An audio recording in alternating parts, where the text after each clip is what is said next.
یہ قریب 2000 سال پہلے کی بات ہے۔ ملک روم کے شہر افسوس میں ایک ظالم بادشاہ دقیانوس کی حکومت تھی۔ جو شخص بتوں کی پوجا نہیں کرتا تھا وہ اسے قتل کروا دیتا تھا۔ ایک دن ایماندار لوگوں کے قتل کا منظر دیکھنے کے لیے کچھ نوجوان وہاں پہنچے۔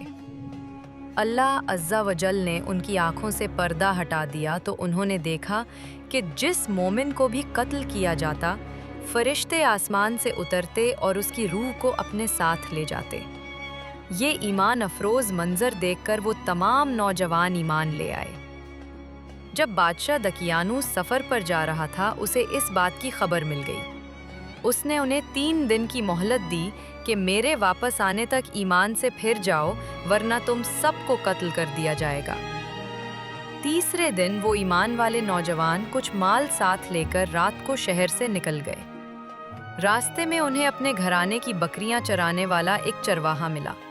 انہوں نے اپنا حال بیان کیا اور اسے بھی ایمان کی دعوت دی۔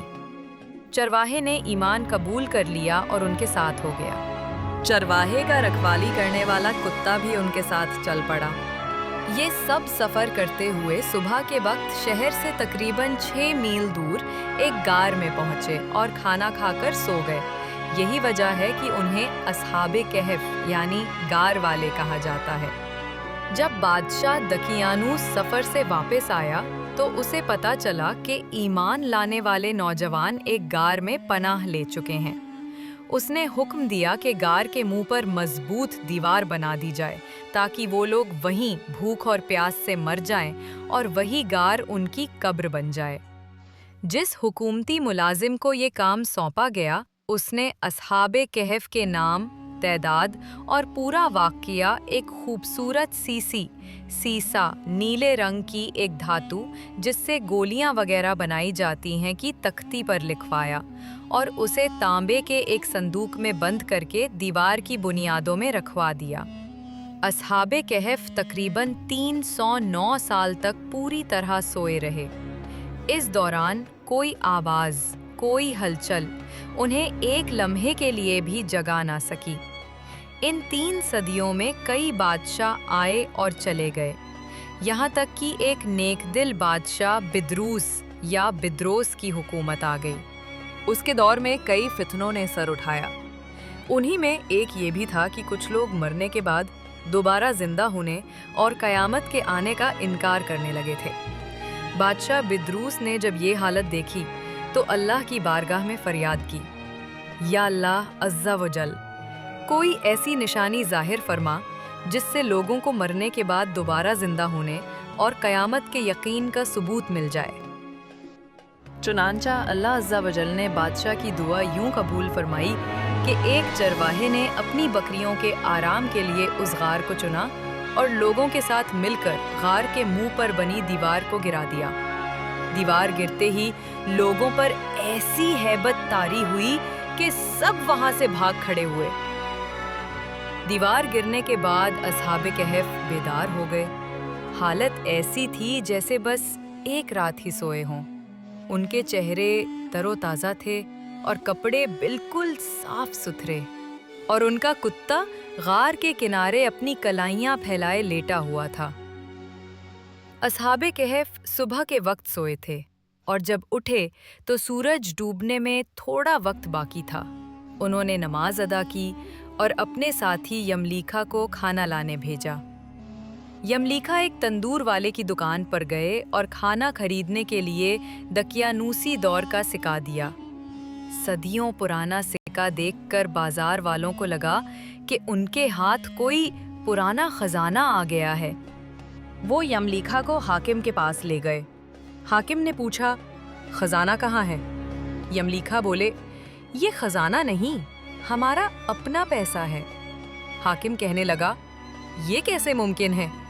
یہ سکہ 300 سال پرانا ہے، ہم نے تو کبھی یہ سکہ نہیں دیکھا۔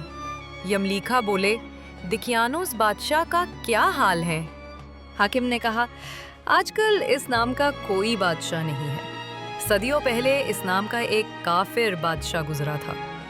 یملیکھا نے حیران ہو کر جواب دیا، ارے ابھی کل ہی تو ہم دقیانوس سے جان بچا کر اس غار میں چھپے تھے، پھر اس نے کہا، آئیے میں آپ کو اپنے ساتھیوں سے ملواتا ہوں۔ حاکم اور بہت سے لوگ یملیکھا کے ساتھ غار کی طرف چل پڑے۔ جب غار میں موجود اصحاب کہف نے لوگوں کی آوازیں سنی تو وہ سمجھے کہ یملیکھا پکڑے گئے ہیں اور اب دکیانوس کی فوج انہیں بھی گرفتار کرنے آ رہی ہے۔ یملیکھا نے غار میں پہنچ کر ساتھیوں کو پورا واقعہ بتایا۔ حاکم نے غار کے کنارے ایک صندوق دیکھا اور اسے کھلوایا۔ اس میں سے سیسے کی وہ تختی نکلی جس پر اصحاب کہف کا سارا حال درج تھا۔ حاکم نے یہ خبر بادشاہ بدروس تک پہنچائی۔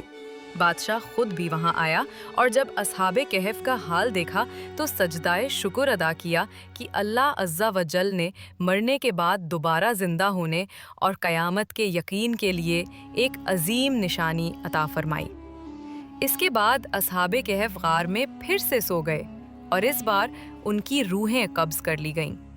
بدروس نے ان کے مبارک جسموں کو لکڑی کے صندوق میں رکھوایا، غار کے قریب ایک مسجد تعمیر کروانے کا حکم دیا اور لوگوں کے لیے ایک خاص دن مقرر کر دیا تاکہ ہر سال اس جگہ پر عید کی طرح جمع ہوں اور عبرت حاصل کریں۔ ایک قول کے مطابق اصحاب کہف کی تعداد 7 تھی، جن کے نام یہ ہیں: مکسلمینا، یملیخا، مرتونس، بینونس، ساریونس، زنوانس، کفشتھون، اور ان کے کتے کا نام قطمیر تھا۔ یہ تھا اصحاب کہف کا وہ سچا واقعہ جو رہتی دنیا تک اللہ کی قدرت کی نشانی ہے۔ کیا ہم بھی اپنے ایمان کی حفاظت کے لیے کچھ کر رہے ہیں؟ اللہ تعالیٰ ہمیں بھی اصحاب کہف جیسا سچا اور ثابت قدم ایمان عطا فرمائے، آمین۔ اگر یہ کہانی آپ کے دل کو لگی ہو تو ویڈیو کو لائک کریں، دوسروں کے ساتھ شیئر کریں اور ہمارے چینل ہانیہ مغل 786 ارے واوا @ ڈبرا کو سبسکرائب کرنا نہ بھولیں۔ جزاکم اللہ۔